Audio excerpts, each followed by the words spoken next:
मन में कभी सवाल नहीं उठता आपको कि जब हमने रोड टैक्स दे दिया तो ये टोल टैक्स क्यों देना? या तो हम रोड टैक्स नहीं भरे तब समझ में आता है, रोड टैक्स भी दे रहे हैं फिर टोल टैक्स क्यों?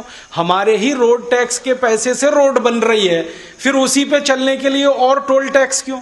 और हर 20, 25, 50 किलोमीटर पर क्यों? एक दिन मैंने हिसाब निकाला था, दिल्ली से कलकत्ता अगर गाड़ी से आप चले जाएं तो डीजल के खर्चे से ज्यादा टोल टैक्स का खर्चा है। दिल्ली से कलकत्ता सड़क रास्ते से आप चले जाएं तो हम हिंदुस्तान की सरकार को इनकम टैक्स के रूप में, कॉर्पोरेट टैक्स के रूप में, एक्साइज ड्यूटी के रूप में, वैल्यू एडेड टैक्स के रूप में, सेल्स टैक्स के रूप में, सेंट्रल सेल्स टैक्स के रूप में, रोड टैक्स के रूप में, टोल टैक्स के रूप में, प्रॉपर्टी टैक्स के रूप में, हाउस टैक्स के रूप में, 64 तरह के टैक्स के रूप में हर साल हम 20 लाख करोड़ दे देते हैं। फिर हमारी गरीबी, भुखमरी, बेकारी क्यों होनी? 20 लाख करोड़ पता है कितना धन होता है?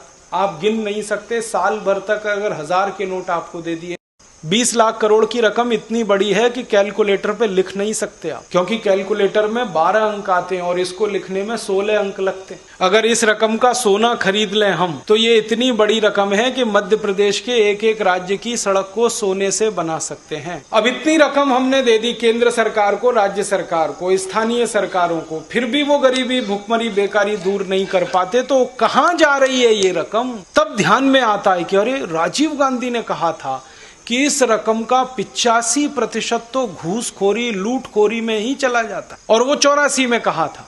हो सकता है 2009 में इस रकम का 90% घूसखोरी, लूटखोरी और भ्रष्टाचार में चला जाता हो, 10% ही काम में आता। तो हमारे समझ में बात आ गई, वो ये आ गई कि इस पूरी की पूरी रकम का इस देश के नेता और अधिकारियों में बंदर बांट होता है, घूसखोरी, रिश्वतखोरी के नाम।